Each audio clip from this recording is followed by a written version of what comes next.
Hey guys, Poverty Point Customs here. What we're going to do today is winterize my Husqvarna PW3200 pressure washer. You're going to need fuel stabilizer as well as a full tank of the best quality fuel that you can put in it. The highest we can get is Supreme, which is 91 octane. So 30 mils of the stable, this is your fuel stabilizer, treats 2.5 gallons of fuel. So we're going to put in roughly 15 mils of fuel stabilizer into the gas tank.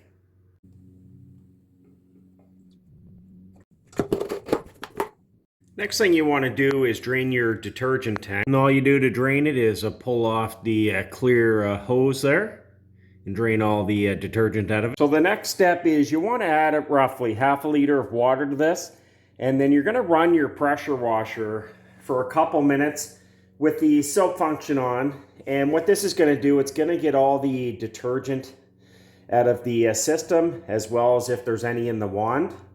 Also, what it's going to do is it's going to spread the fuel stabilizer through the fuel system and the carburetor on the engine while you're flushing out the chemicals from your detergent tank. What I would also recommend too is changing your oil. That way when it's stored for the wintertime, there's fresh oil in it and it's ready to go for the springtime. I did do a video on how to do an oil change as well as check your plug and your air filter. I'll leave a link to that video below. But again, it's always good to store equipment with fresh, clean oil in it. So once you're done running your pressure washer for a few minutes to get the fuel stabilizer through it, we're going to disconnect the wand.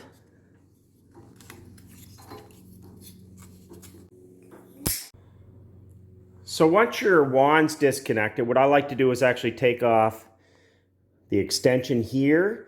And what you're going to do is pull the trigger and blow into here, either with your mouth or with an air compressor. And what that's going to do, it's going to force any water that's left in it to come out the tip. As you can see, just by holding the handle, it's actually letting a little bit of water that was in it out of the tip. And I like to take a little bit of WD-40 and just spray a little bit into the handle or the wand. And just open it up. That's just going to put some lubrication around in the top area as well. You'll see a little bit dripping out of the end. I like to also take a little bit of WD-40 and put it in the 7-in-1 tip. Then you'll just take it and spin it a little bit. That's just going to put some lubrication inside the tip. And some people also put a little bit down the wand extension here too. So the next step is you want to disconnect your hose where it attaches to the back of your pump. You can see a little bit of water comes out. And I find the easiest way to get the water out of your hose, because you don't want water freezing in your hose or it will crack it, is either blow in the end here or use your air compressor and you'll see water come out of the other end of the hose.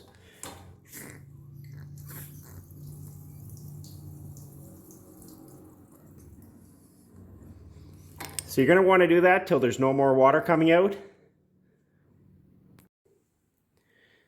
So the next step is we want to purge the pump of any remaining water on it. So what you have to do is make sure your pump's in the off position.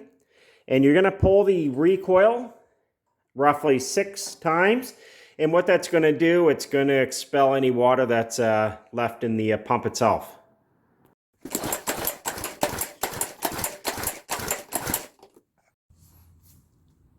All right, so now that all the water's out of all the hoses, the nozzles, and we've pulled the handle about 6 times to expel any water here, what we want to do is use a option which is called the pump saver. So what it is, it's an aerosol can that has chemicals in it, similar to Fix a Flat for a car. What it does is you screw it in here and you hold it upside down and you want to shoot it until it starts actually coming out of here.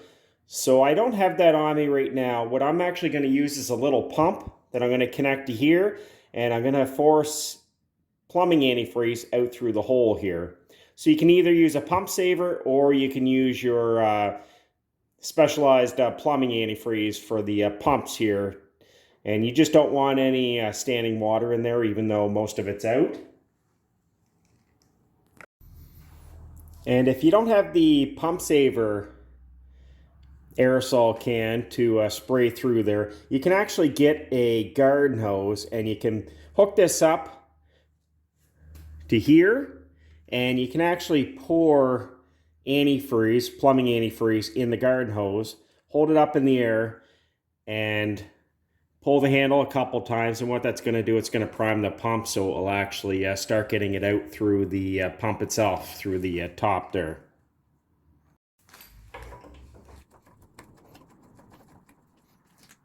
So this is just showing my pump. This is really, really old. I got this from one of my relatives, and I've used it in my old trailers many, many times. So don't look at any safety features on this. Again, this is a jerry-rigged pump from many, many years ago.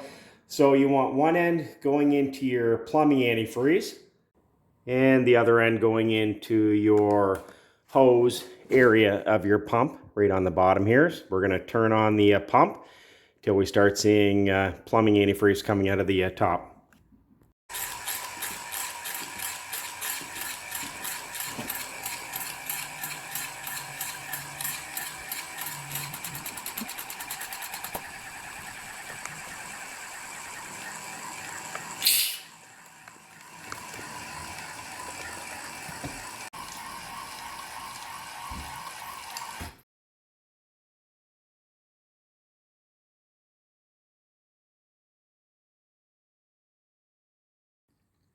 And you want to make sure your fuel's in the off position.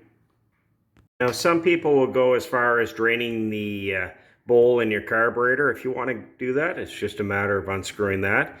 That will drain here. With fuel stabilizer and Supreme fuel in it, high octane fuel in it, this isn't sitting around for years on end, sitting around for a few months. So I'll be fine leaving that full of fuel with stabilizer in it. So this video shows you how to winterize your engine, your detergent dispenser on the bottom, as well how to winterize your pressure washer pump, as well as your pressure washer hose and your wand. And I'll leave these disconnected for the winter time. A lot of steps to do this, but this is something that would take you less than 5 minutes to do. Again, if you get the pump saver fluid in a can, it's roughly $19 plus tax Canadian. You can get it at any major hardware store or whatnot. Again, I had the pump and the plumbing antifreeze. That's why I chose to go that route. They'll do about the same. Maybe next time I will buy the pump saver fluid just to give it a try. But I'll leave a picture of it at the end of the video if you decide you want to do that. Again, it's just a matter of screwing it on where the garden hose screws onto the back of the pump and spraying it till it comes out of the top of the pump through the other hole. To mention one thing before I end this video, in the instruction manual that comes with this, it actually shows the choke in the on position far over to the right where your fuel's on. The on position for the choke is actually to the left, as you can see in the picture here. So that's the off position there, because a lot of people are thinking that their pressure washer is running with the choke on, but that's with the choke off. So go by the picture here and not what's actually in the instruction manual, because it's opposite. It's showing the choke on right there.